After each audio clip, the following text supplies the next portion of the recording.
Irmãos, nós convidamos, eu convido, os irmãos a abrir a palavra de Deus em 1 Tessalonicenses, primeira carta de Paulo aos Tessalonicenses, capítulo 1, o versículo 1. Primeira carta de Paulo aos Tessalonicenses, capítulo 1, o versículo 1.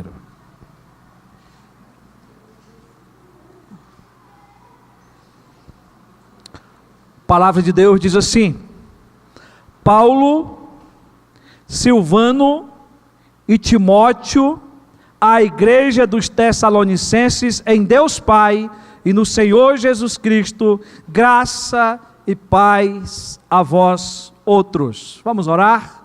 Deus amado, Deus querido, a Tua palavra foi lida, e nós queremos agora, Senhor, aprender com a Tua palavra. Queremos que o Teu Espírito Santo nos guie para a Tua palavra, que o Teu Espírito Santo possa colocar sede em nosso coração, vontade de sermos saciados por ela, de aprender com ela, para que nós possamos exercer a Tua vontade, que é boa, perfeita e agradável, ainda nesse mundo, até que o Senhor volte. Oramos em nome de Jesus. Amém. Graças a Deus, queridos, que Deus está nos permitindo nos reunir mais uma vez nessa noite, para ouvirmos a santa palavra de Deus. Nós hoje começaremos a pregar uma série de mensagens na primeira carta de Tessalonicenses. A primeira carta de Paulo aos Tessalonicenses, que será uma mensagem expositiva dessa carta. Eu quero fazer desde já um desafio para você, não faltar nos cultos de domingo à noite, porque eu creio que Deus tem algo para falar de forma grandiosa ao seu coração, de trazer crescimento para a sua vida, para a vida da igreja, e você perde essa sequência. Então espero que você seja muito abençoado nessa noite. Essa série, nós estamos dando tema geral para ela: a Igreja de Jesus vive o Evangelho enquanto espera a sua vinda. A Igreja de Jesus vive o Evangelho enquanto espera a sua vinda. Mas nós estaremos usando nesta carta alguns subtemas dentro desse tema, que percorre toda a carta de 1 Tessalonicenses.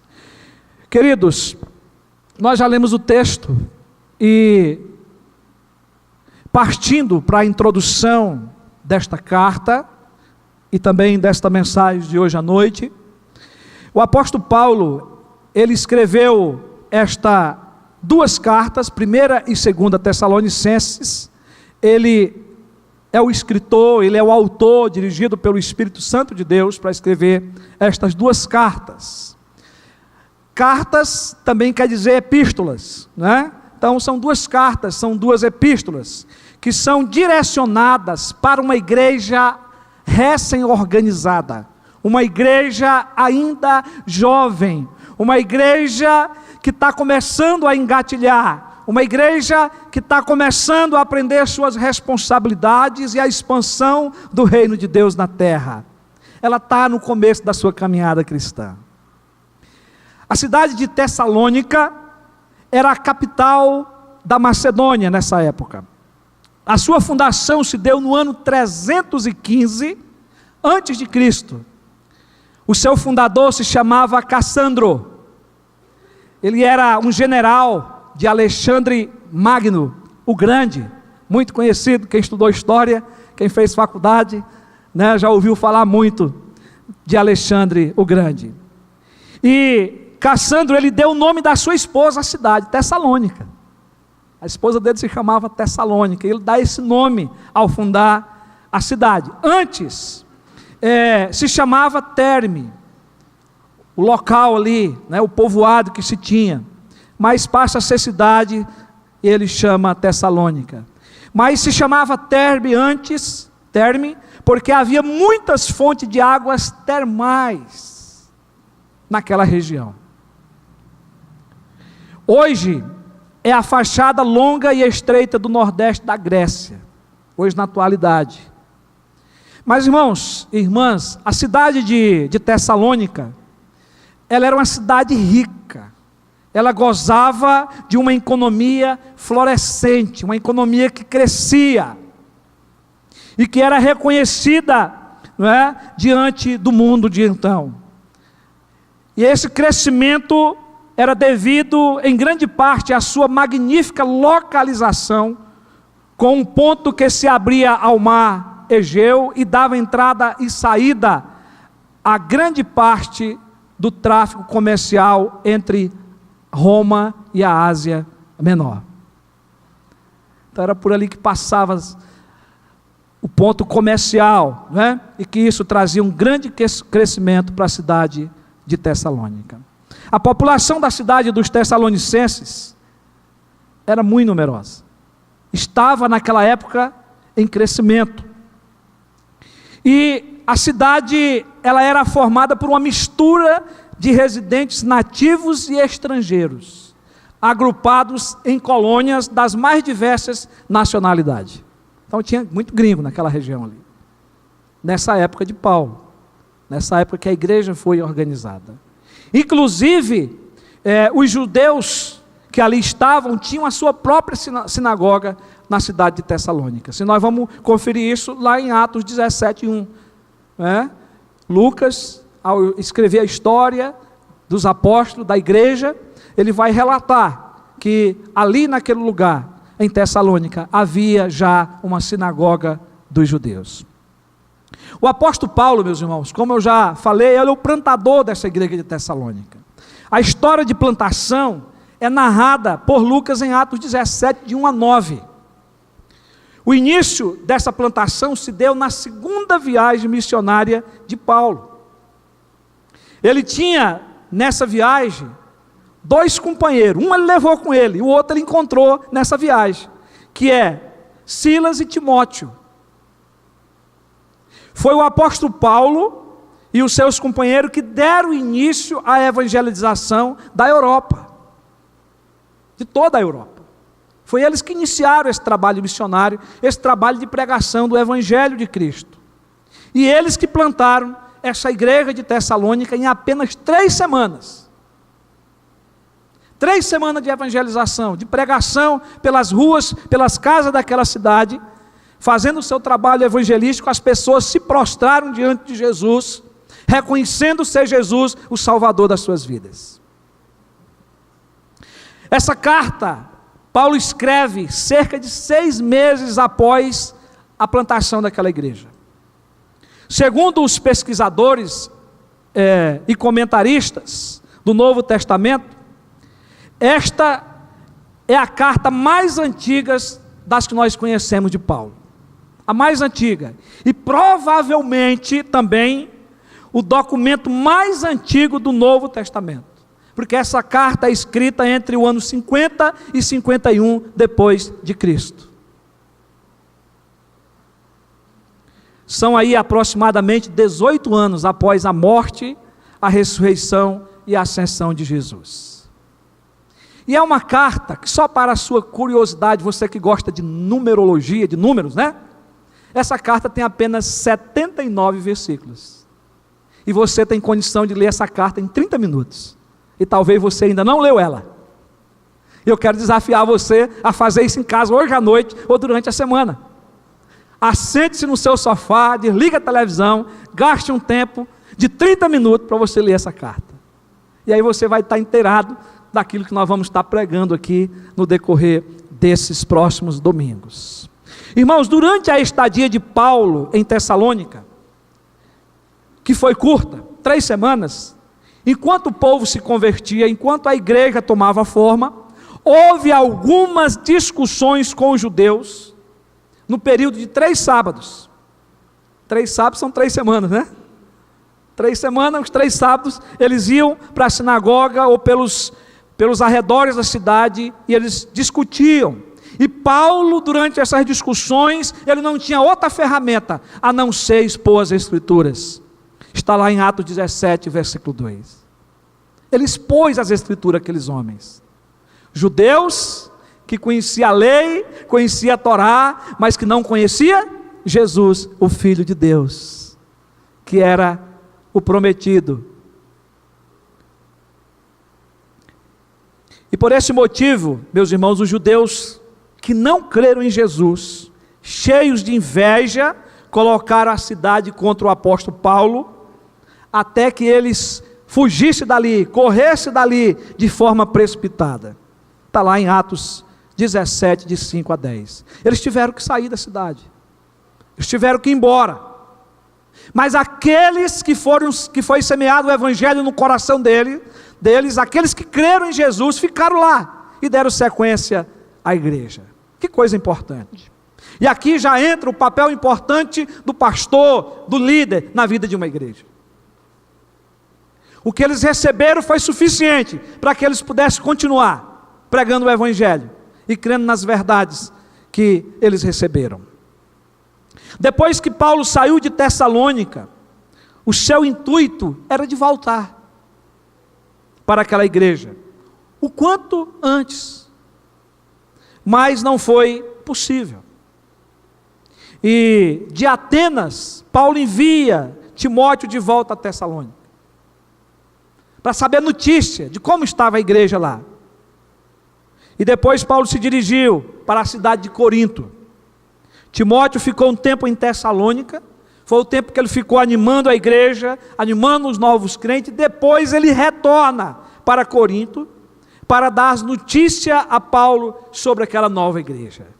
E aí é que Paulo fica ciente dos acontecimentos que ora havia acontecido naquela igreja.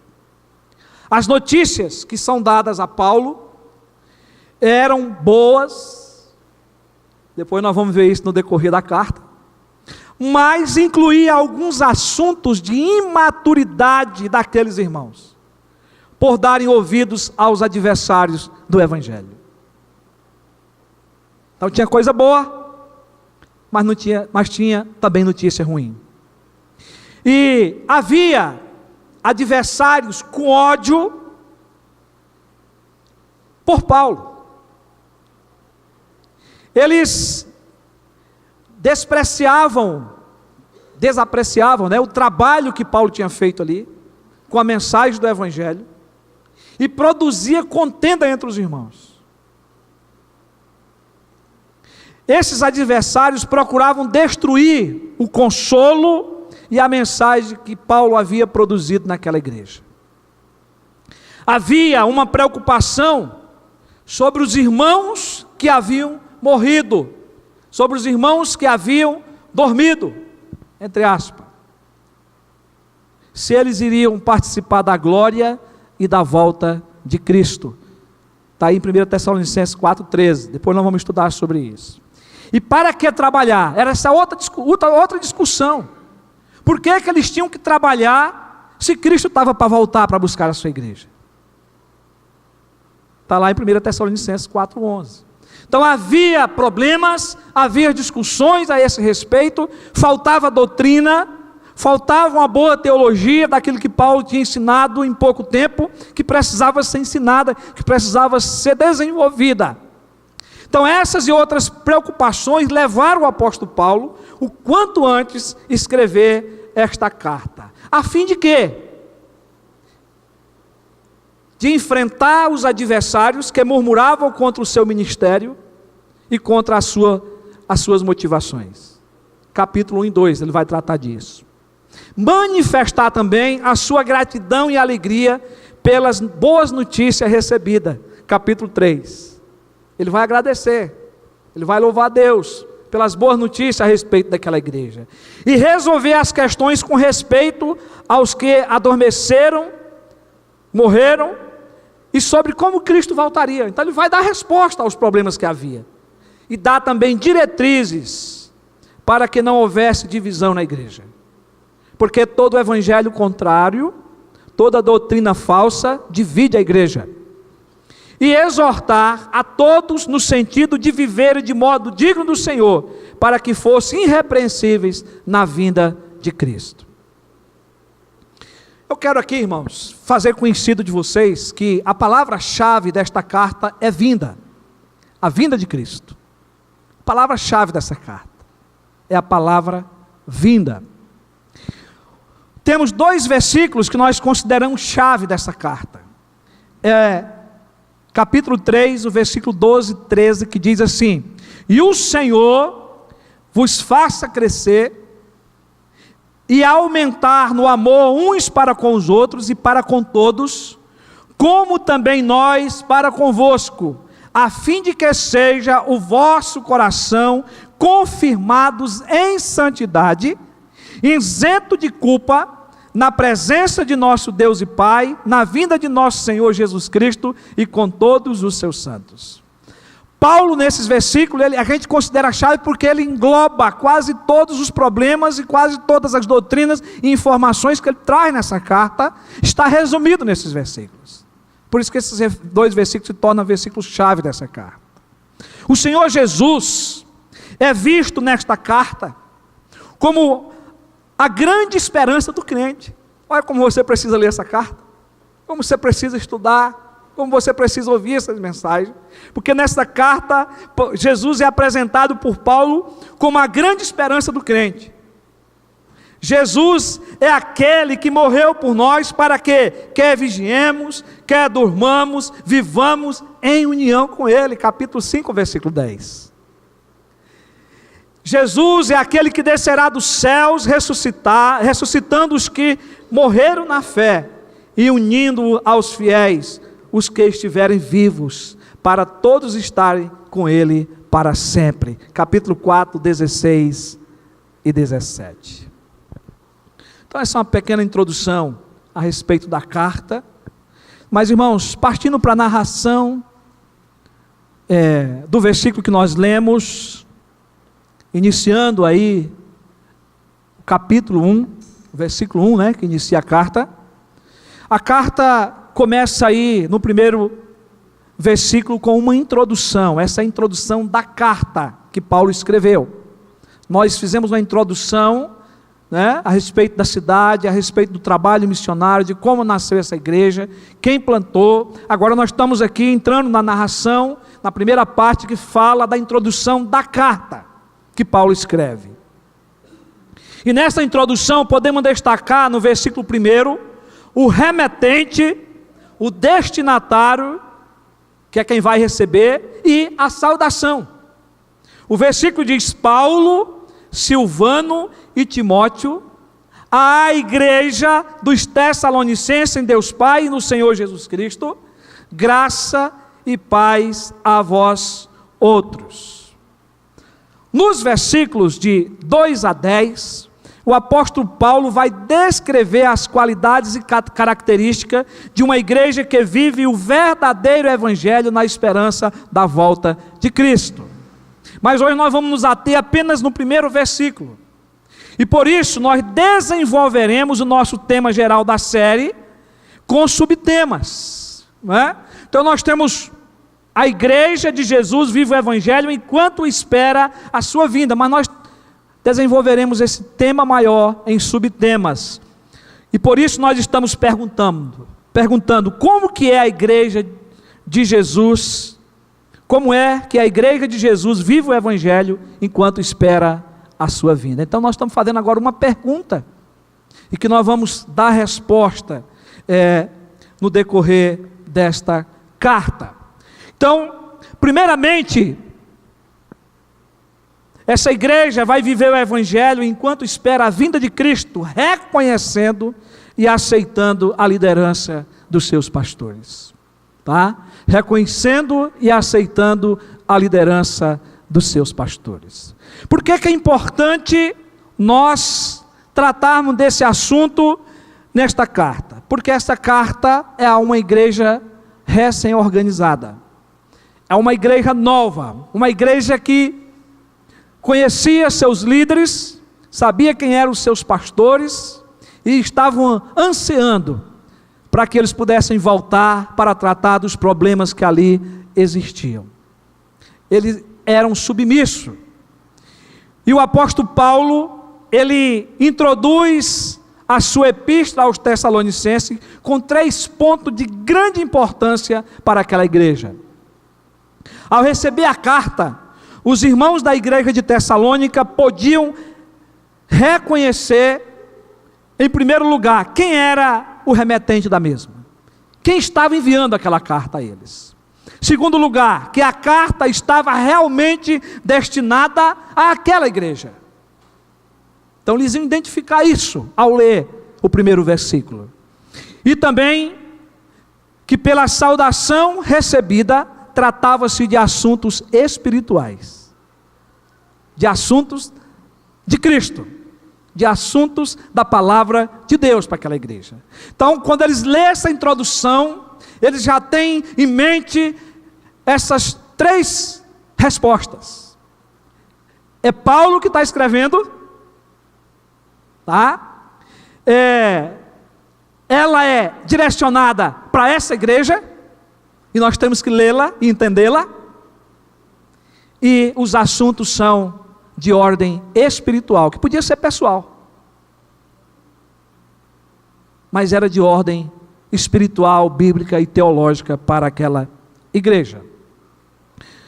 Meus irmãos, os remetentes eram os seus pastores e líderes. Eu não sei o que eu fiz aqui, mas Deus ligou. Quem me ajuda aqui depois? Então os remetentes eram os seus pastores e os seus líderes. Nós vamos encontrar aí o nome Paulo, Silvano e Timóteo. E aqui, irmãos, há uma importância muito grande, porque talvez alguns aqui tenham conhecimento, outros não. E esse é o momento que você está aqui para aprender, e glória a Deus por isso. Quem é Paulo? Porque ele está aí. Ele é o primeiro. Paulo é um apóstolo de Cristo que se considerava nascido fora de tempo. Vocês sabem que Paulo era perseguidor da igreja e foi transformado pelo poder de Jesus Cristo e passou a ser um pregador da palavra de Deus, e depois foi, por ter visto a Cristo ressuscitado, depois de tempo, depois, ele também foi tido como apóstolo, mas ele não se achava digno de ser apóstolo. O nome Paulo era o seu nome judeu e hebraico. Aliás, o seu nome judeu e em hebraico era Saulo, porque ele pertencia à tribo de Benjamim. Tem um Benjamim aqui na igreja, né? Pertencia à tribo de Benjamim, a mesma tribo do rei Saul. Então, quando o chamavam de Saulo, significava pedido de Deus. Esse era o significado do nome Saulo. Pedido de Deus. O nome Paulo é o nome romano. Por isso que eu troquei antes aí, tá? Então o nome Saulo era o seu nome judeu e, claro, hebraico, tá? Nome Saulo. E o nome Paulo é o nome romano. Nome que foi dado por direito de nascimento como cidadão romano. Porque Paulo era cidadão romano. Você pode conferir Atos capítulo 22, o versículo 28. E na ocasião da sua circuncisão, também que era dado o nome ali, Filipenses 3:5, vai nos dar essa diretriz. Então o nome Paulo significa, o significado do nome Paulo é pequeno. Interessante, os nomes naquela época tinham o seu significado, e o seu significado tinha, não é? Algo de característica também com a vida da pessoa, ou até mesmo com os desígnios de Deus. Mas o nome de Paulo é que significava pequeno. Há um registro escrito intitulado Os Atos de Paulo e Tecla.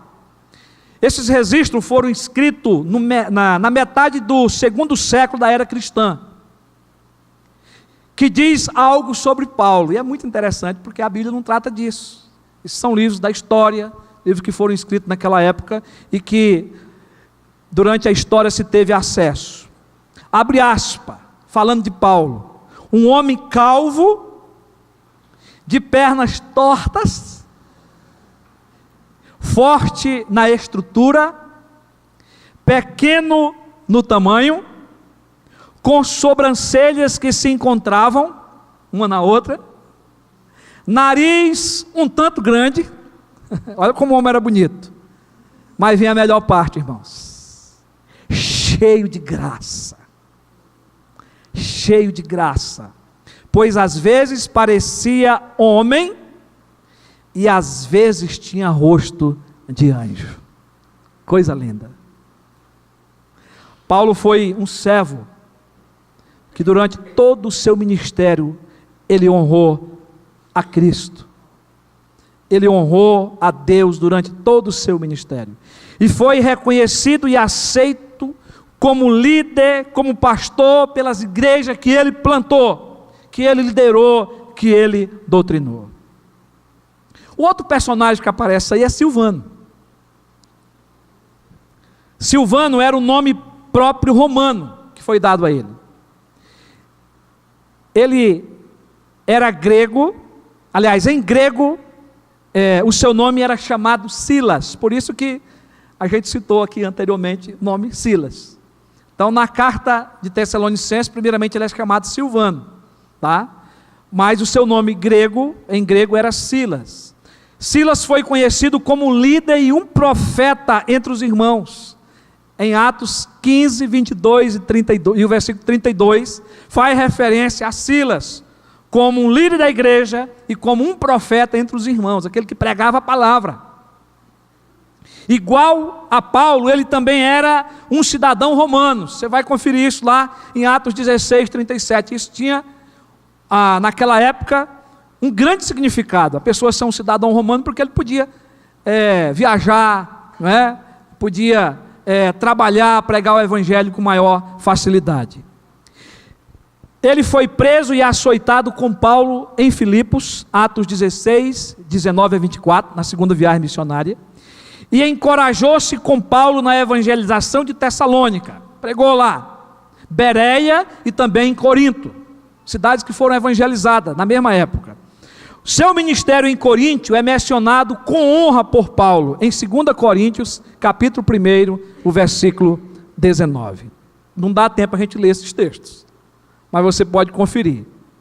Timóteo é o terceiro líder da igreja, terceiro personagem que aparece aí. Então, Paulo, Silvano, que é Silas, e Timóteo. A história de Timóteo é muito linda, não dá para a gente fazer uma biografia aqui da vida de Timóteo hoje, mas algumas coisas para que vocês possam se inteirar.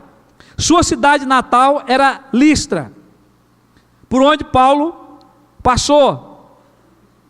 Filho de pai grego e mãe judia, está lá no capítulo 16 de Atos, o versículo 1. Passou a ser companheiro de Paulo no meio da segunda viagem missionária de Paulo. Quando Paulo chega ali em Listra, cidade onde ele residia, não é? Ele já era de pais gregos, e segundo o que Paulo vai nos mostrar na carta que ele escreve pessoal a Timóteo, que ele já era um homem convertido, não é? Que ele tinha raiz da sua avó e da sua mãe, ele conhecia sobre Deus e sobre Jesus, então ele foi criado aos pés do Senhor, e ele participou também da terceira viagem missionária com Paulo, e foi enviado com uma missão especial na Macedônia, e também em Corinto. Isso vai estar registrado em Atos 19, 22 e 1 Coríntios 6, versículo 10. Continuou sendo companheiro de Paulo na Ásia, e sua última viagem a Jerusalém também ele estava junto com Paulo, Atos capítulo 20, o versículo 4. E também estava com Paulo na sua primeira prisão em Roma. Paulo foi preso várias vezes, quando este escreveu suas cartas aos Filipenses e Colossenses. Timóteo estava lá junto na prisão, cuidando de Paulo, sendo aí o remetente dessas cartas. Filipenses capítulo 1, versículo 1, e Colossenses capítulo 1, versículo 1. Vai estar lá Timóteo sendo citado. Depois Timóteo residiu em Éfeso, 1 Timóteo 1,3. De onde? Lá de Éfeso. foi chamado para acompanhar Paulo em Roma, antes do seu martírio. Antes de Paulo ser morto, se eu não estou enganado, Paulo foi decapitado, não é isso? E 2 Timóteo 4, de 9 a 21, fala dessa trajetória de Timóteo para ficar durante aquele período que Paulo estava preso ali, esperando ser morto. Bom, meus irmãos, Silvano, que é Silas, e Timóteo estiveram com Paulo desde o começo da segunda viagem missionária e junto nessa plantação da igreja de Tessalonicenses. Eles estavam junto pregando o evangelho, eles estavam junto ensinando aquela igreja sobre Jesus. Os três estão aqui saudando aquela igreja amada. E a ideia que alguns comentaristas dão é que eles participaram também da escrita dessa carta.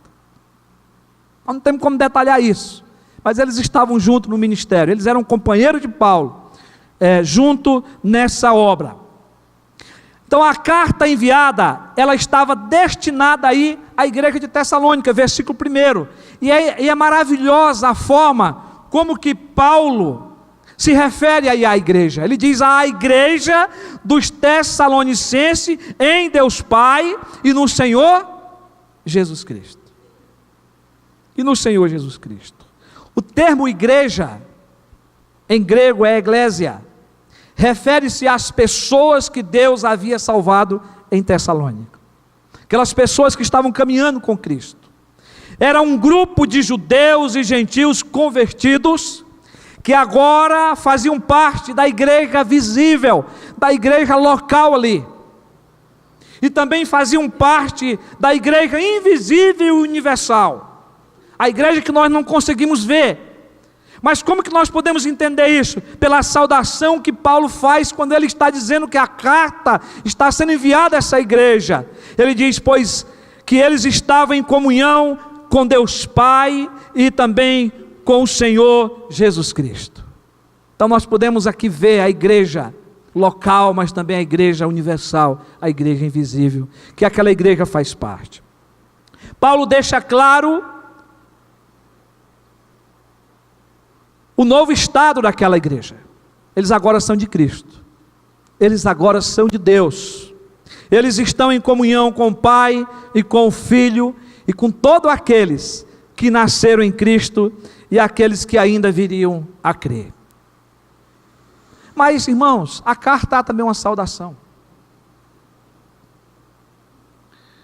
E ele diz: graça e paz a vós outros. Essa é a saudação de Paulo. Então, ele envia a carta, ele é o autor da carta, o remetente, não é? Aqueles que vão receber a carta, que é a igreja, mas ele agora sauda a igreja. Nas nossas cartas normais, primeiramente vem a saudação, não é isso?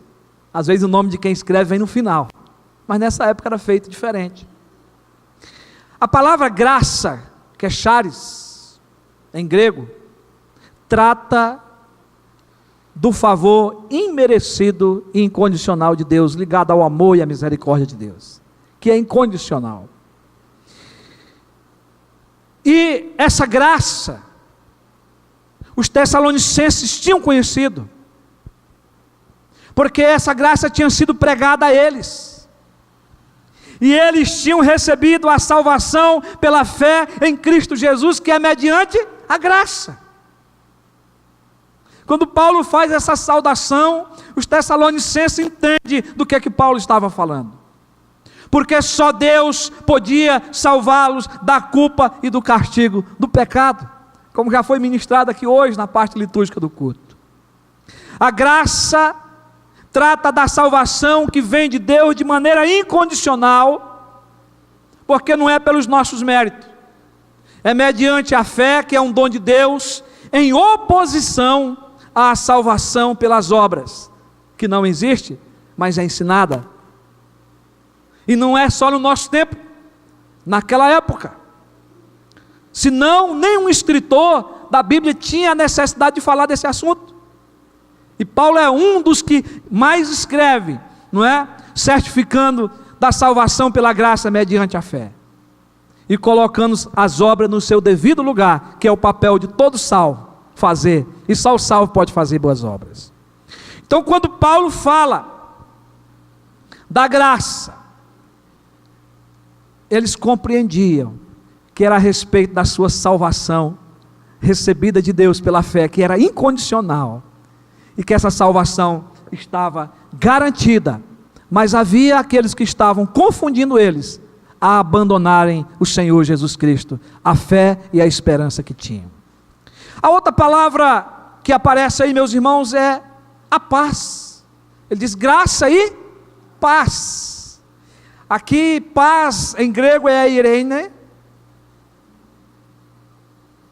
E tem pessoas que usam o nome Irene, né? E pegando aqui um gancho que vem do grego, que é eirene. Em grego. A paz, ela é a consequência imediata da salvação de Cristo nos nossos corações. Então presta atenção, quem precisa de paz precisa de Jesus. É a consequência imediata da nossa salvação em Cristo, é a paz. Ela se origina sobrenaturalmente, e é um bem-estar espiritual fornecido somente por Cristo. Nada nesse mundo pode lhe dar paz, nem trabalho, nem dinheiro, nem conhecimento, nada pode te dar paz, só Jesus. João 14, 27, ele diz: deixo-vos a paz, a minha paz vos dou, não vou lá dou como a dá o mundo. Ele é o príncipe da paz. Mas a paz também é resultado da nossa justificação, Romanos 5:1. Justificado, pois, mediante a fé, temos paz com Cristo. Ela procede de Deus, como também a graça procede de Deus. E Hendrickson, ele diz o seguinte, abre aspas: a graça é a fonte, e a paz é a corrente de água que emana desta fonte. Que maravilha, provarmos da graça e da paz que só Jesus pode dar. Mas irmãos, partindo já para a conclusão desse primeiro versículo, partindo para a aplicação, como é que a igreja de Jesus vive o evangelho enquanto espera a sua volta? Nós respondemos aí com o primeiro subtema: reconhecendo e aceitando a liderança dos seus pastores. Os irmãos da igreja de Tessalônica, ao receberem a carta, aqueles irmãos estavam convictos da seriedade da sua escrita e do ensino contido naquelas páginas. Conheciam os seus pastores, os seus líderes, e sabiam da seriedade do apóstolo Paulo no seu ministério da palavra de Deus. Como que a gente descobre isso? Esta carta, Paulo não se intitula como apóstolo. Paulo tinha uma afinidade com essa igreja pelo tempo que ele ficou lá, pela maneira como Deus agiu na plantação daquela igreja, que Paulo escreve sem nenhuma preocupação que ele não era aceito naquele lugar. O seu apostolado, a sua liderança foi firmada como uma estaca naquela cidade. E ele escreve a irmãos e amigos, mas também as ovelhas de Cristo, as suas ovelhas, por conhecer o respeito daqueles irmãos que davam a ele como pastor, como líder. E Calvino, ao comentar sobre esse assunto, ele fala algo muito interessante, que me ajuda nessa pequena tese que estamos fazendo aqui. Calvino vai dizer o seguinte, abre aspas: a brevidade da dedicatória de Paulo, nesta carta aí, mostra claramente que a doutrina de Paulo havia sido recebida com reverência entre os tessalonicenses, e que sem controvérsia todos eles lhes prestaram a honra que ele merecia. Pois quando em outras epístolas designou a si mesmo como apóstolo, ele faz isso com o objetivo de reivindicar a autoridade para si, nas outras cartas. Por isso, a circunstância de que ele faça uso simplesmente do seu nome, sem qualquer título de honra, é evidência de que aqueles a quem escreve reconheciam-no, aí como pastor, como líder, né? Voluntariamente, de tal forma como a pessoa que ele era. Fecha aspas. Pastores e líderes, eles reconheciam. Homens que estavam prontos para ensinarem a viver o Evangelho de Cristo. Homens que estavam prontos de pagar o preço por eles. E de poder trazer a doutrina correta a respeito da volta de Cristo.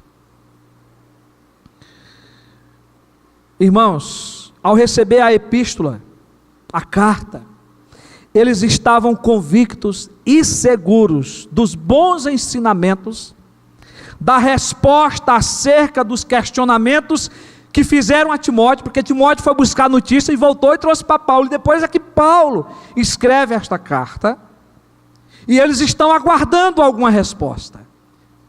Mas quando eles recebem essa carta que vê o nome de Paulo, de Silvano, que é Silas, né, e Timóteo, eles passam a ter essa convicção real, de que havia uma resposta de Deus para eles.